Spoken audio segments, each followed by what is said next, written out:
আসসালামু আলাইকুম।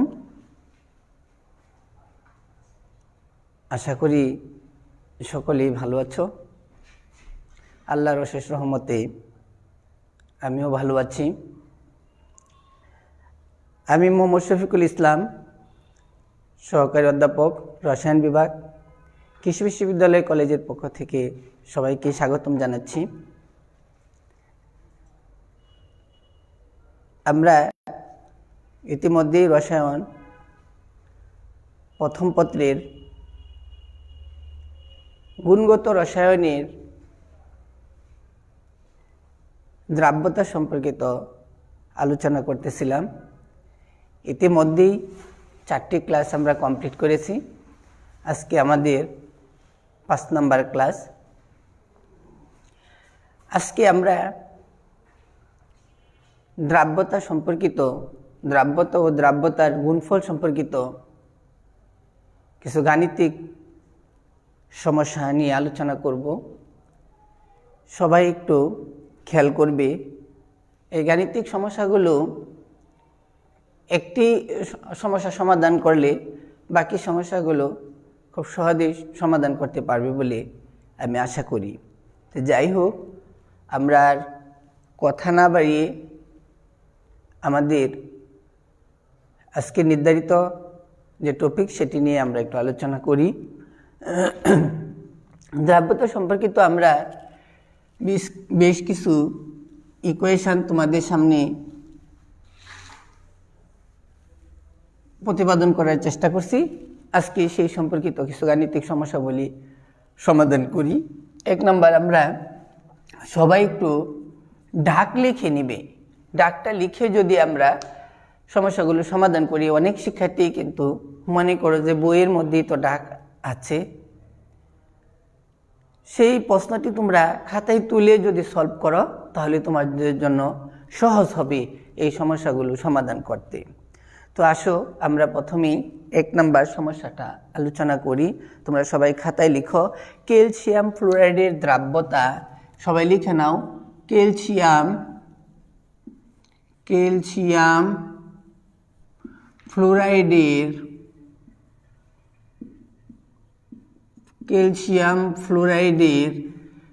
দ্রাব্যতা। ক্যালসিয়াম ফ্লোরাইডের দ্রাব্যতা 0.0002 মোল per litre. 2 মোল per litre. উহার দ্রাব্যতা গুণফল হিসাব করো। উহার দ্রাব্যতা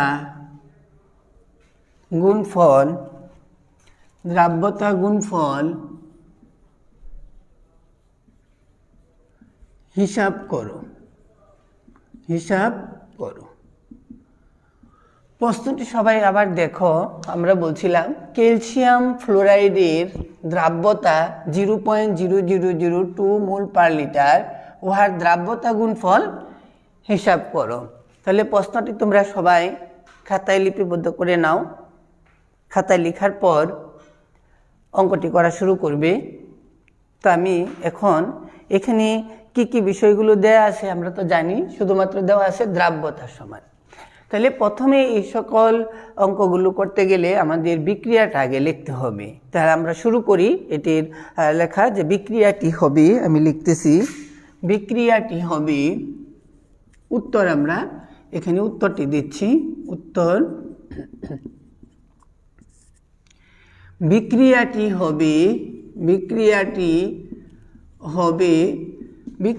কি হবে?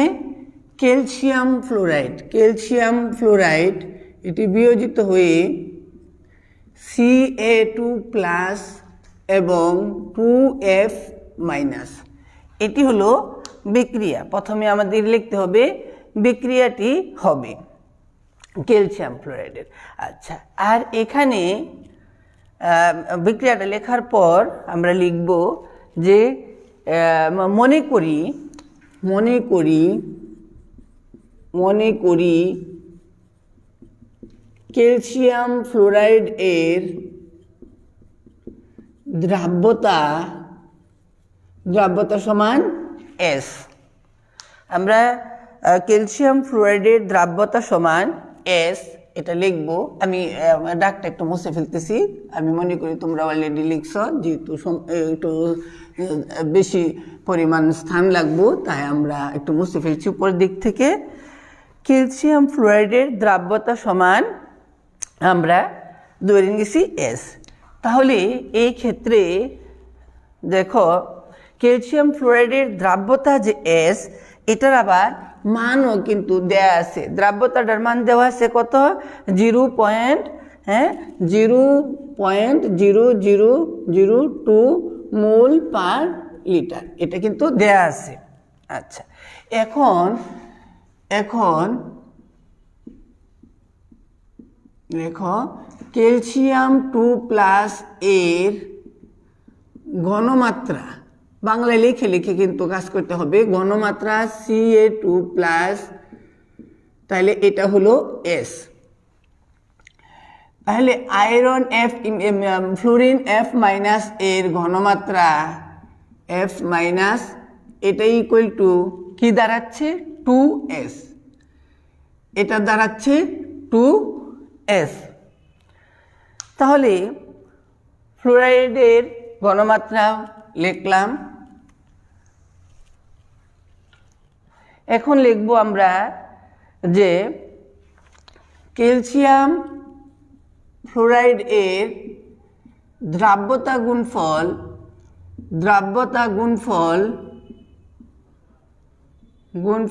KSP ইকুয়াল টু, আমাদের এখানে হিসাব করতে বলছে কি দ্রাব্যতা গুণফল, তাহলে ক্যালসিয়াম ফ্লুরাইডের দ্রাব্যতা গুণফল KSP ইকুয়াল টু হোয়াট,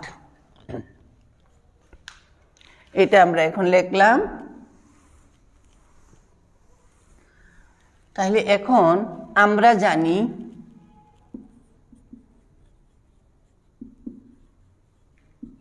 জানি কি জানি? KSP equal to third bracket of calcium 2+ এবং ফ্লুরিন F- আবার এটার উপর স্কোয়ার ইকুয়াল টু, এটার মান কিন্তু আমরা দিছি S গুণন এটার মান হলো 2S এর উপরে স্কোয়ার ইকুয়াল টু S গুণন 4S square equal to 4S cube. এখন এই মুহূর্তে কিন্তু আমি S এর মানটা এখানে নির্ণয় করে লিখে দিব। তাইলে 4 গুণন S এর মানটা কত? 0.002, এটার উপরে 3 ইকুয়াল টু 4 এর সাথে এটা গুণ করা হবে। তাহলে গুণ করা হলে হবে, আমি এটা তোমরা ক্যালকুলেটর টিপে কাজটা করবে, আমার যেহেতু জানা আছে। আরেকটা শূন্য এখানে কম দিছি, এখানে শূন্যটা দেয়া নিও, আমি মুছে একটু আবার লিখি তাহলে সুন্দর হবে। 4 গুণন 0.0002, এটার উপরে কিউব, 3টা 0, হ্যাঁ ঠিক আছে 3টা 0। তাহলে এটার ক্যালকুলেশন করলে আসবে 3.2 গুণন 10⁻11। এটা হলো দ্রাব্যতা গুণফল নির্ণয়। তাহলে দেখো আমরা এখানে দ্রাব্যতা গুণফল নির্ণয় করতে গেলে প্রথমেই কি করছি? বিক্রিয়াটা করছি। বিক্রিয়া করার পরে আবার লিখে লিখে কিন্তু অঙ্কটি কমপ্লিট করছি। কিভাবে লিখছি? ক্যালসিয়ামের ঘনমাত্রা, ক্যালসিয়াম 2+ এর ঘনমাত্রা লেখা থার্ড ব্র্যাকেট দিয়া, এটা হলো দ্রাব্যতা S। আবার ফ্লুরিন এর ঘনমাত্রা, ফ্লুরিন এর 2S। তাইলে ক্যালসিয়াম ফ্লুরাইডের দ্রাব্যতা গুণফল KSP ইকুয়াল টু হোয়াট? আমরা জানি KSP ইকুয়াল টু, তোমরা আগের দিনের ক্লাসে সবাই জানো যে আমরা ইকুয়েশনটা কিভাবে দ্রাব্যতা এবং দ্রাব্যতা গুণফলের মধ্যে ইকুয়েশনটা নির্ণয় করছিলাম, সেই ইকুয়েশনের মধ্যে মানগুলো বসাই দিছি। তাহলে এইভাবে আমরা অঙ্কটি কমপ্লিট করব। তাহলে আমাদের প্রথম অঙ্কটির ফলাফল আসলো 3.2 গুণন 10⁻11। আমরা এখন দ্বিতীয় অঙ্কে চলে যাব। আমি এটা মুছে ফেলি, তোমরা দ্বিতীয় অঙ্কটি ডাকটি সবাই সুন্দর করে লিখে আমরা দ্বিতীয় অঙ্কটি কমপ্লিট করার চেষ্টা করব। দ্বিতীয় অঙ্কটি লিখো 25 ডিগ্রি সেন্টিগ্রেড তাপমাত্রায় 2 নম্বর অঙ্ক 25 ডিগ্রি সেন্টিগ্রেড তাপমাত্রায় সিলভার ক্লোরাইড এর, সবাই একটু খাতায় লেখার জন্য বলছি, 25 ডিগ্রি সেন্টিগ্রেড তাপমাত্রায় সিলভার ক্লোরাইডের দ্রাব্যতা গুণফল, সিলভার ক্লোরাইডের দ্রাব্যতা গুণফল, হ্যাঁ দ্রাব্যতা গুণফলের মানগুলো লিখো 1.7 গুণন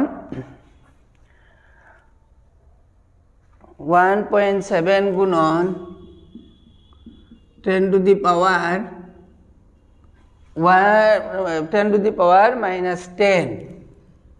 -10 হলে সিলভার ক্লোরাইড এর, এখানে সিলভার ক্লোরাইডের দ্রাব্যতা গুণফল দেওয়া আছে, সিলভার ক্লোরাইডের দ্রাব্যতা কত আমরা এটা নির্ণয় করব, সিলভার ক্লোরাইডের দ্রাব্যতা কত। তাহলে দেখো আবার সবাই একটু প্রশ্নটা সুন্দর করে লিখে নাও যে 25 ডিগ্রি সেন্টিগ্রেড তাপমাত্রায় সিলভার ক্লোরাইডের দ্রাব্যতা গুণফল 1.7 গুণন 10 টু দি পাওয়ার -10 হলে সিলভার ক্লোরাইডের দ্রাব্যতা কত।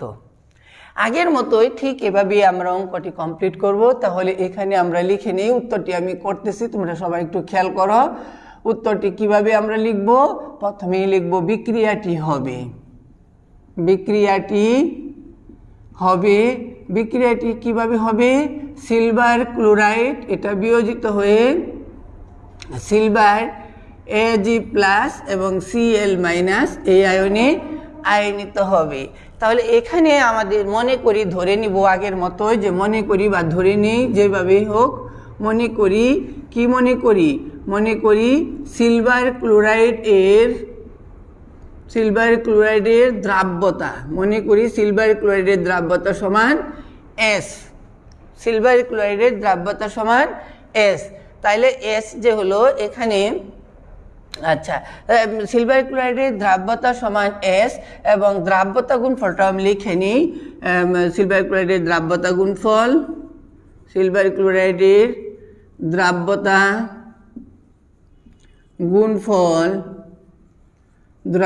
গুণফল KSP = এর মান কিন্তু দেওয়া আছে। দ্রাব্যতা গুণফলের মান হলো 1.7 গুণন 10 টু দি পাওয়ার -10। আচ্ছা, তাহলে সিলভার ক্লোরাইডের দ্রাব্যতা সমান S। তাহলে এই ক্ষেত্রে সিলভার Ag+ এর ঘনমাত্রা, এর মোলার ঘনমাত্রা বা এর ঘনমাত্রা আমরা যেটাই লিখি না কেন, এর ঘনমাত্রা third bracket of Ag+ equal to, তাহলে কি দাঁড়াইলো S। ক্লোরিন মাইনাস এর ঘনমাত্রা third bracket of Cl- equal to S। ঠিক আছে, আচ্ছা আমরা তাহলে উপর দিক থেকে একটু মুছে ফেলি।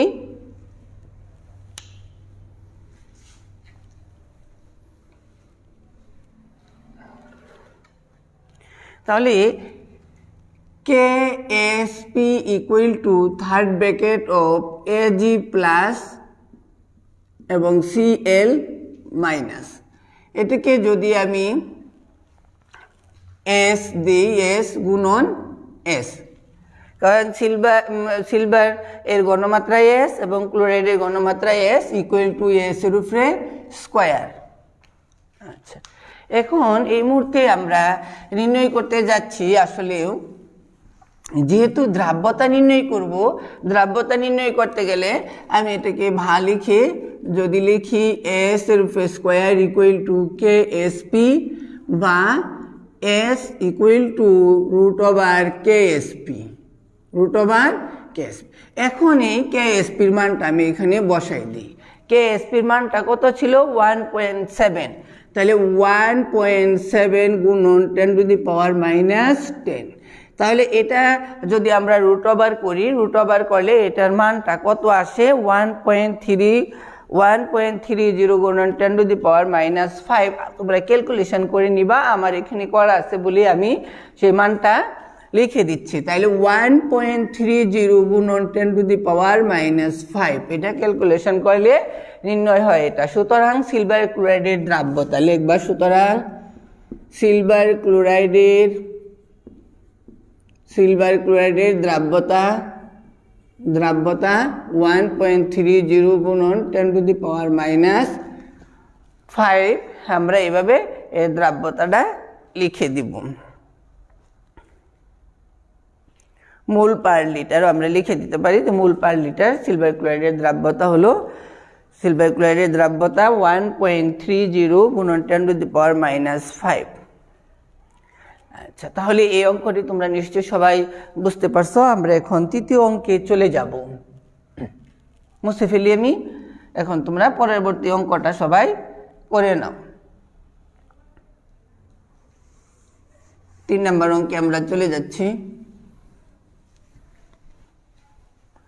3 নম্বর অঙ্কটি তোমরা ডাকটা সবাই লিখে নাও।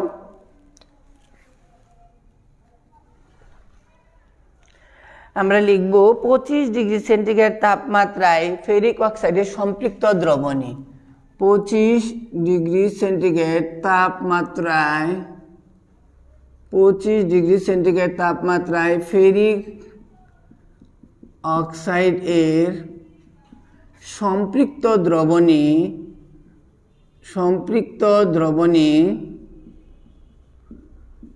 ফেরিক অক্সাইড এর সম্পৃক্ত দ্রবণে হাইড্রোক্সিল আয়নের ঘনমাত্রা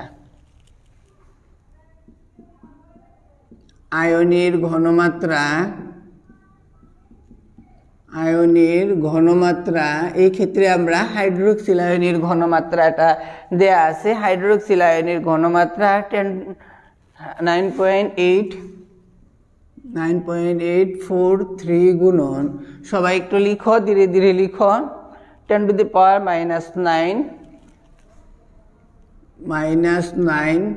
গ্রাম পার লিটার।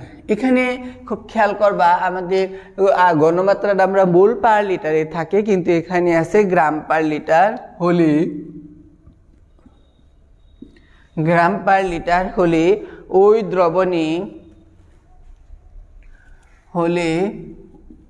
দ্রবণে ফেরিক হাইড্রো অক্সাইড এর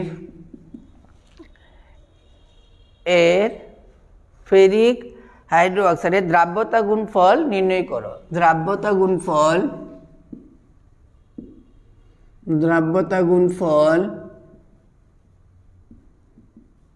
নির্ণয় করো।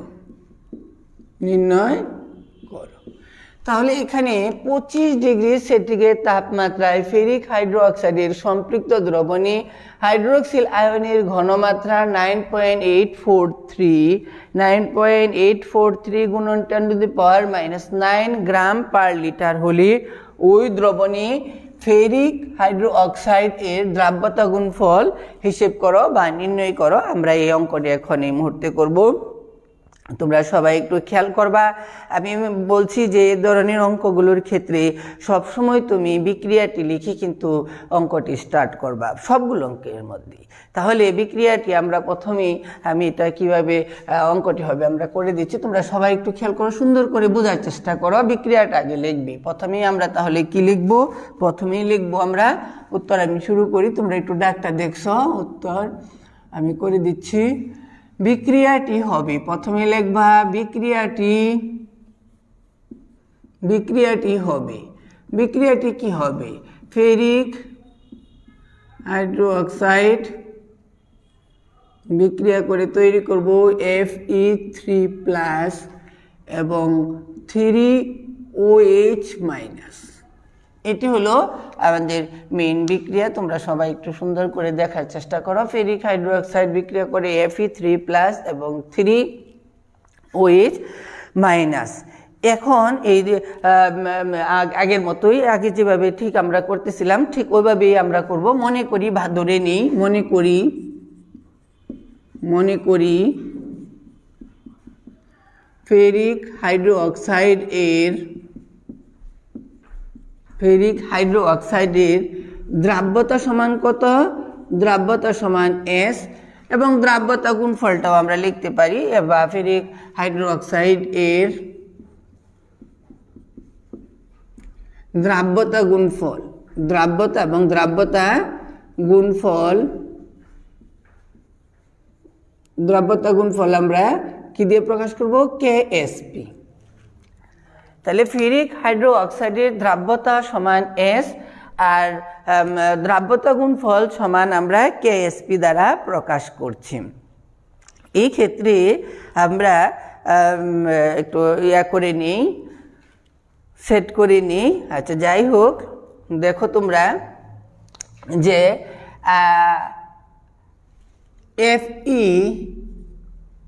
Fe3+ এর ঘনমাত্রা একই রকম করে তোমরা অঙ্কগুলো করার চেষ্টা করবা। ঘনমাত্রা থার্ড ব্র্যাকেট Fe3+, এটার ঘনমাত্রা সমান কত?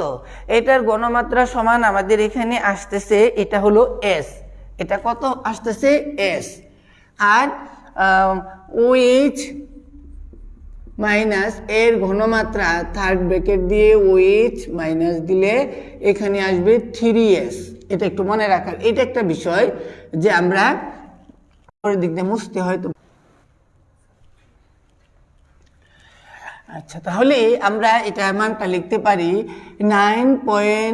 আমি যদি এখানে s ইকুয়াল টু লিখি বা s ইকুয়াল টু 9.843 গুণন 10⁻⁹, এখানে 3 দিয়ে দিলাম, তাহলে এটাও কিন্তু গ্রাম পার লিটার হলো। তারপরে এটাকে আবার আমি মোল পার লিটারে যখন নিব তখন কিন্তু হাইড্রোক্সিল, যেহেতু হাইড্রোক্সিল আয়নের ঘনমাত্রার কথা আমরা বলছি, তাহলে হাইড্রোক্সিল আয়নের ঘনমাত্রা হলো 17 দিয়ে কিন্তু ভাগ করতে হবে। তাহলে 43 গুণন 10⁻⁹, এখানে হবে 3 গুণন 17, এটা হবে মোল পার লিটার।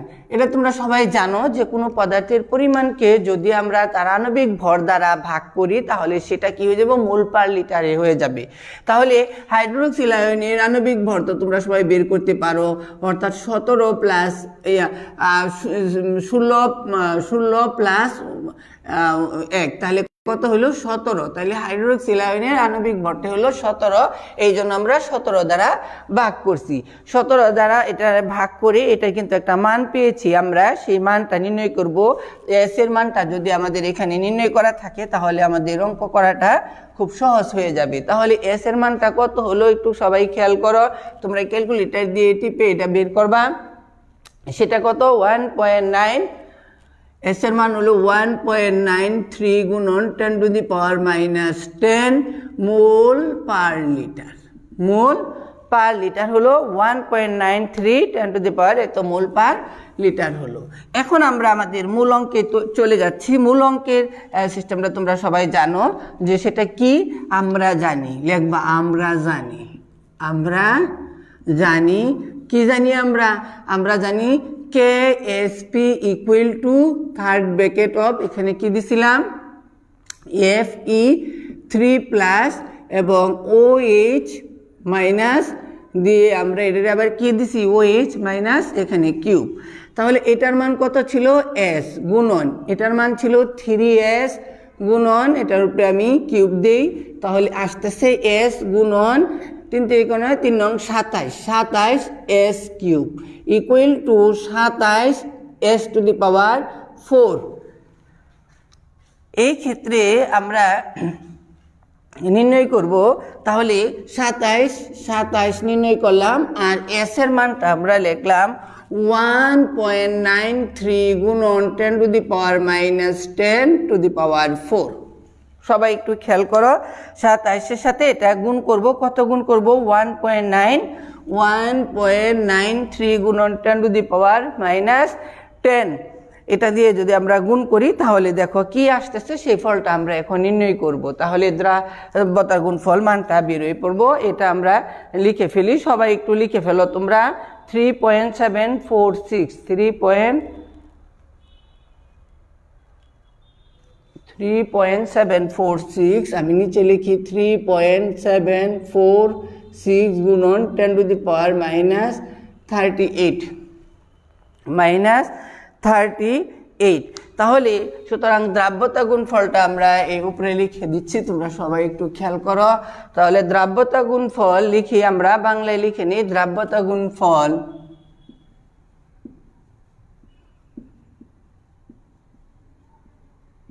দ্রাব্যতা গুণফল ইকুয়াল টু 3.746 গুণন 10⁻⁻38।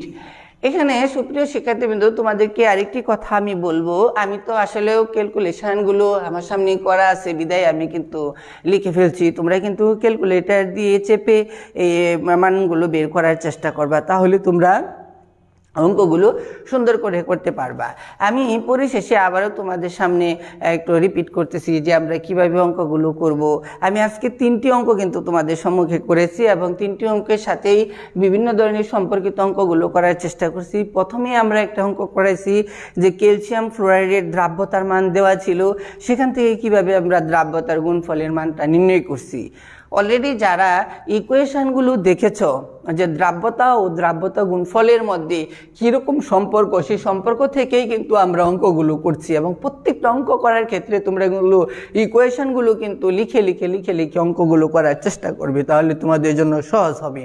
প্রথমে আমরা অঙ্ক করছিলাম ক্যালসিয়াম ফ্লোরাইডের দ্রাব্যতা দেওয়া ছিল, সেখান থেকে দ্রাব্যতা গুণফলের মান আমরা নির্ণয় করছি। এডি AB2 জাতীয় লবণের ক্ষেত্রে যে ইকুয়েশনটা সেটা আমরা ব্যবহার করছি। আমরা দ্বিতীয় অঙ্কটি করছি 25 ডিগ্রি সেন্টিগ্রেড তাপমাত্রায় সিলভার ক্লোরাইডের দ্রাব্যতা গুণফল দেওয়া ছিল, তারপরে দ্রাব্যতা নির্ণয় করছি। এটা ছিল AB জাতীয় লবণের দ্রাব্যতা ও দ্রাব্যতা গুণফলের মধ্যে যে সম্পর্কের যে ইকুয়েশন, সেই ইকুয়েশনটার প্রয়োগ করেছি।